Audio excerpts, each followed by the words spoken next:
Good morning, Fairhaven. It is Friday, April 17th, 2020.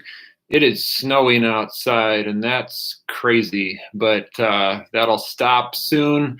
Should all be melted by midday or so today. We hope that's the last snow we see for this spring, but who knows? I think last year we had significant snow in May, so weather's a little different these days than it used to be this time of year, even though we don't really get much spring here in Illinois, do we?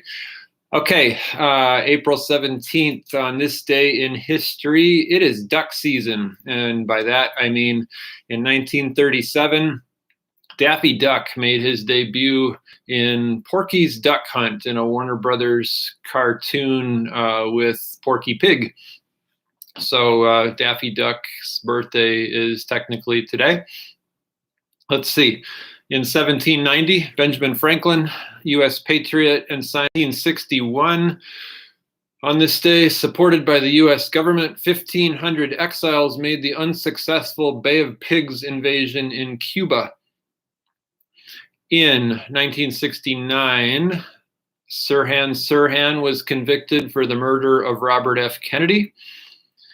In 1970, the Apollo 13 astronauts safely splashed down after their near disastrous flight. So that is some of what happens today, April 17th, in history. Here are some news headlines for you this morning. President Trump issued non-binding guidelines Thursday that recommend a patchwork reopening of the country during the coronavirus pandemic. He said to the governors, "You're going to be calling the shots. We'll be standing right alongside of you, and we're going to get our country open and get it working." The guidelines urge states not to lift restrictions until they reach a 14-day period in which case numbers fall steadily and hospitals are not overwhelmed. But the guidance doesn't envision the comprehensive testing that public health experts have sought and left difficult questions unanswered, including travel between the states. So still a lot of uncertainty, but moving in an okay direction, it looks like. Protesters in several states have urged governors to relax stay-at-home orders, reflecting both economic frustrations and political divides. In Ohio on Thursday, the governor said some businesses could begin to reopen on May 1st after growing pressure from Republican lawmakers. China reported today that its economy shrank 6.8% in the first quarter, ending a nearly 50-year run of growth. The PGA Tour says it will resume its restart competition and call it Corona shaming. Jennifer Lopez, George Stephanopoulos, and Ivanka Trump are among the celebrities being called out for appearing to ignore virus-related restrictions. Here are some guidelines about the stimulus checks that are coming out. And again, you may have gotten one yesterday. If you did not, it doesn't mean you won't. It just means that they are coming out in waves, and it's going to take a little while. But with checks coming out, of course, there are scams. And I thought it would be probably pretty useful to tell you about some of these today so that you are watching out for some phone calls and some mailings that may be dishonest.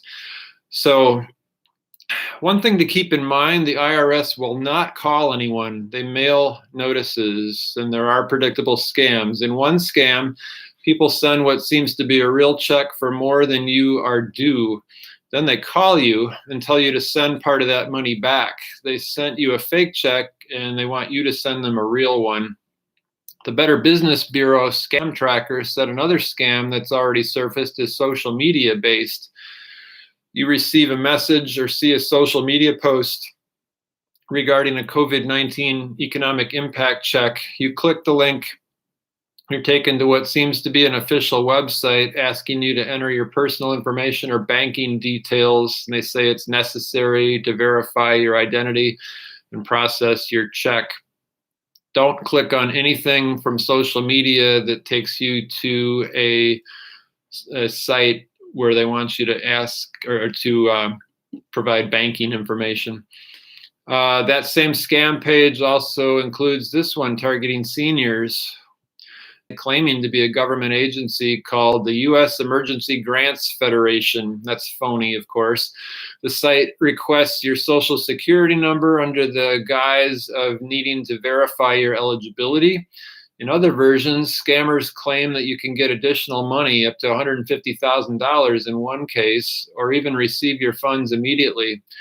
All you need to do, they tell you, is share personal details and pay a small processing fee. So bottom line on that is there is no early access service.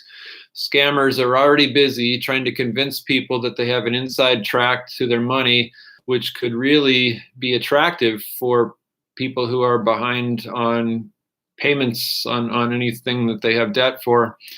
The Secret Service is already detecting scams that arrive as email attachments.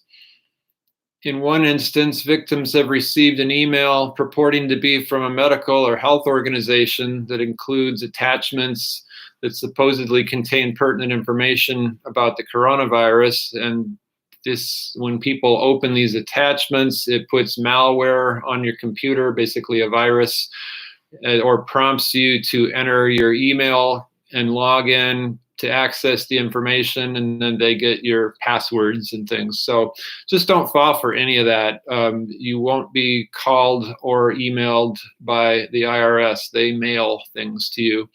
The Secret Service is seeing an uptick in the number of social media posts offering stuff for sale that people are desperately trying to find in stores. So again, look out for stuff like that. Criminals advertise as an in-demand medical supply company that sells medical supplies to be used to prevent or protect against the coronavirus.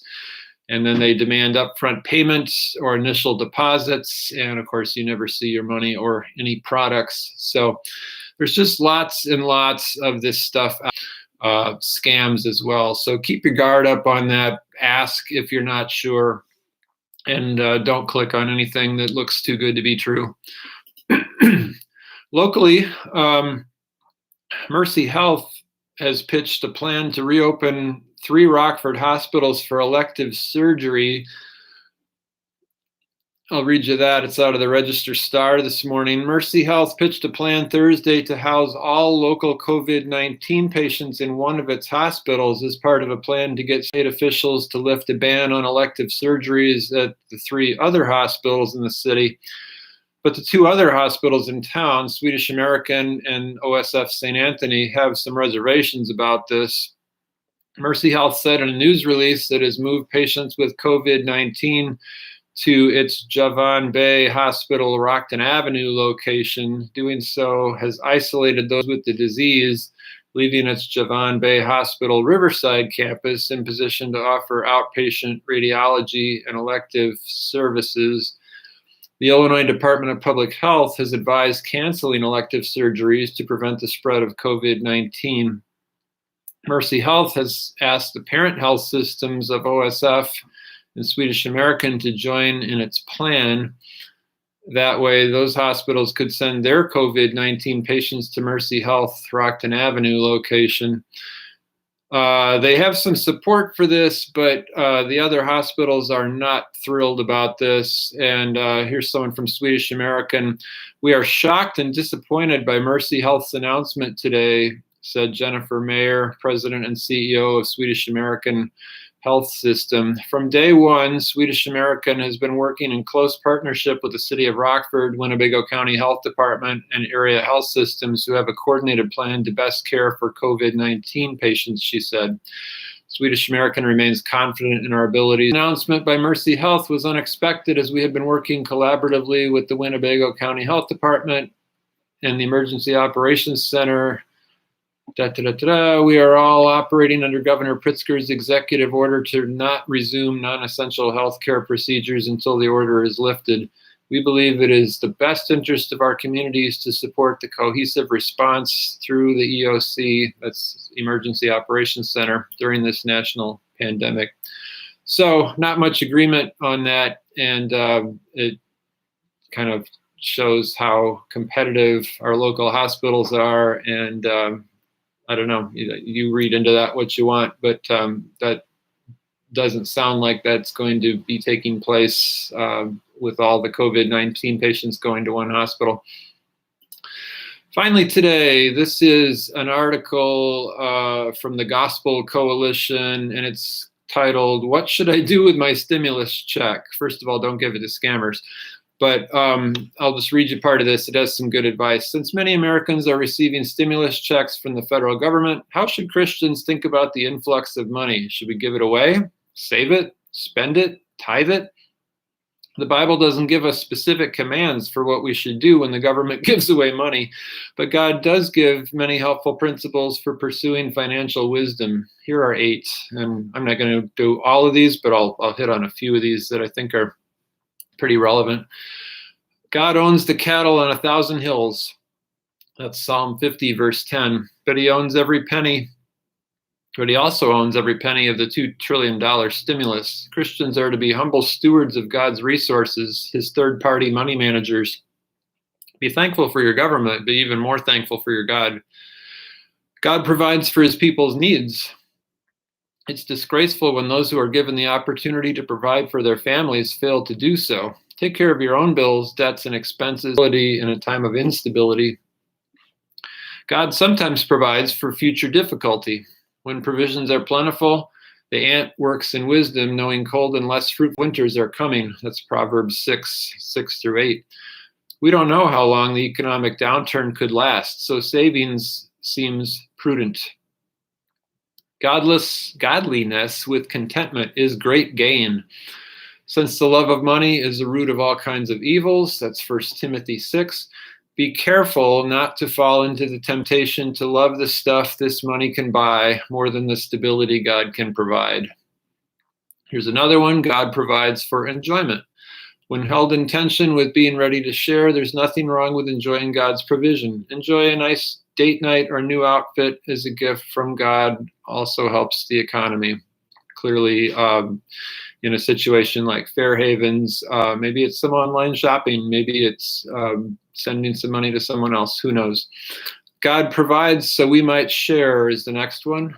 Paul urges Timothy to remind the wealthy of the uncertainty of money and to be generous and willing to share. That's 1 Timothy 6, verse 17. Consider how you might help a family, friend, or even a business. There is invaluable dignity in work. Giving to businesses provides them income and restores that dignity to their workers. God loves a cheerful giver. While some Christians agree that tithing 10% is not necessarily the New Testament model of giving, joyful generosity is. 2 Corinthians 9:7. Online giving has helped many churches stem the tide of financial disaster, but continue to give generously to the church, especially if you're a member. And the final thing here is use the stimulus money. Remember, Jesus said it is more blessed and happy to give than to receive. So find your higher joy is not in receiving or hoarding these income. It seems wisest to treat this stimulus check like any other income and to focus most of it on providing for immediate needs. Be faithful to give some to your local church, but considering the above biblical principles, feel free to use the rest as you normally would. If, on the other hand, your income has not yet been affected in a significant way, you might consider dividing the money. Say if you receive $1,200 in several ways, pay down debt, put some into savings, invest some in local businesses, give to your church, give to a local charity, food bank, rescue mission, things like that. There are so many ways that we can use this money as good stewards of what God's provided. So anyway, an interesting article, something you might share with family members. It's again on the Gospel Coalition website, and the article is called "What Should I Do with My Stimulus Check?" So those are headlines and some news and some commentary stuff from today. I hope you have a great day. Enjoy the beauty of the snow this morning, even though it's a little frustrating, and enjoy your weekend, Fairhaven. God bless.